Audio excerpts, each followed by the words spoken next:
But for many people looking at energy policy in the U.S., chickens are the least of their concerns. The Environmental Protection Agency is up in arms over the State Department's latest review of the Keystone XL oil pipeline, which would transport 830,000 barrels of oil to Texas refineries from the oil sands of Alberta, Canada. Now, a State Department report from February downplayed the environmental concerns of the project, saying that the pipeline would not have an impact on the greenhouse effect. But because the State Department has the final say on Keystone, the report suggests that the project would get the green light from the Obama administration.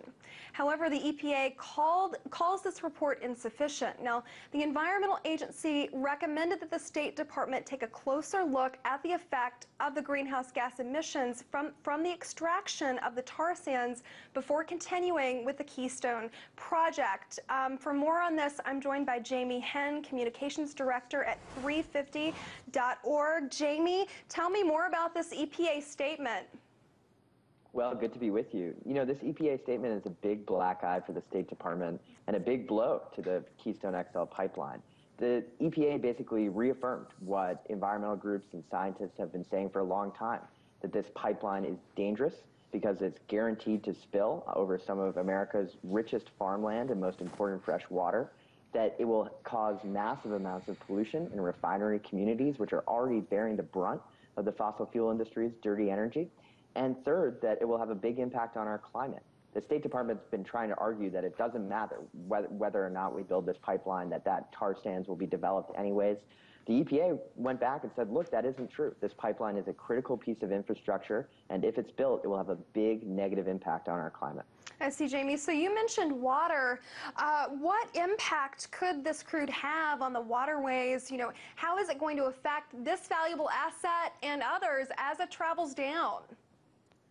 Well, we've seen a little bit of that in Mayflower, Arkansas, where Exxon just had its big spill. And we saw even more of it a couple years ago in Kalamazoo, Michigan, when a different tar sands pipeline spilled hundreds of thousands of gallons of oil into the Kalamazoo River. The Keystone XL pipeline would run over one of our largest sources of fresh drinking water in the United States, the Ogallala Aquifer. A spill there would be like a BP disaster on land. It would be absolutely devastating not only for farmers and ranchers along the pipeline route, but for the entire Midwest region that depends on that water and depends on that land for a lot of farming and a lot of jobs. So as we've been saying all along, and as farmers and ranchers have been saying in Nebraska, this pipeline really is just all risk and no reward. So it's good to see the EPA coming on board with that, and it's putting some wind in the sails of pipeline opponents. I see. So for environmentalists, the EPA statement, it sounds like a good thing, but the decision is, of course, still in the hands of the State Department. How much of this is going to have an effect on the ultimate decision over whether they ultimately okay the project or not? Well, I think we'll have a fairly large effect. What happens now is that the State Department will be going back to finalize its environmental review or supplemental environmental review on the pipeline. It then goes into what's called a national interest determination phase, where it tries to look at all the different factors around this pipeline and determine whether or not they should recommend to President Obama to approve it. Let's remember, the ultimate decision is on President Obama's desk. He needs to take what the EPA and the State Department and other agencies have been telling him, and ideally what the American people have been telling him, and make a decision on this pipeline. Over the last few weeks, environmental groups and average Americans have sent over 1 million comments to the State Department opposing this project.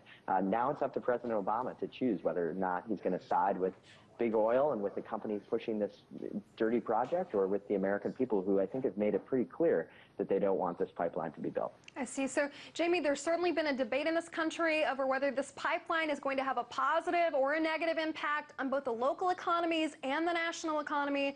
Is it going to affect either? Well, I think that's debatable. You know, when we've looked actually into the numbers in terms of the jobs that would be created by this pipeline, it looks about 35 permanent jobs would be created.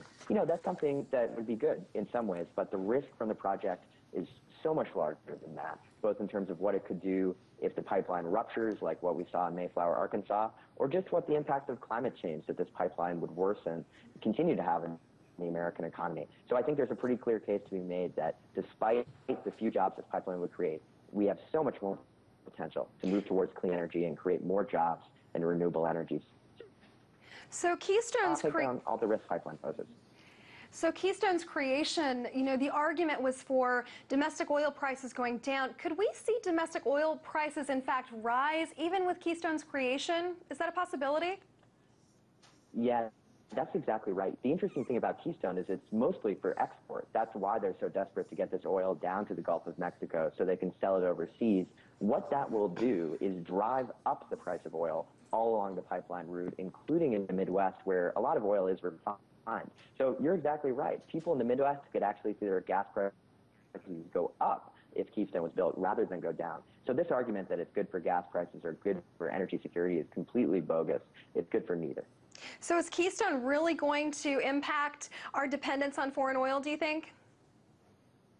Well, if anything, it keeps us hooked on oil instead of really putting money towards the types of solutions that could get us off oil and really solve that problem. Look, this oil is designed to go to the international market, and the price of oil is set there. So building more pipelines won't really do much to achieve that goal. The real way to do it is to move towards clean energy. Jamie, we have to leave it there. Thank you. That was Jamie Henn, Communications Director at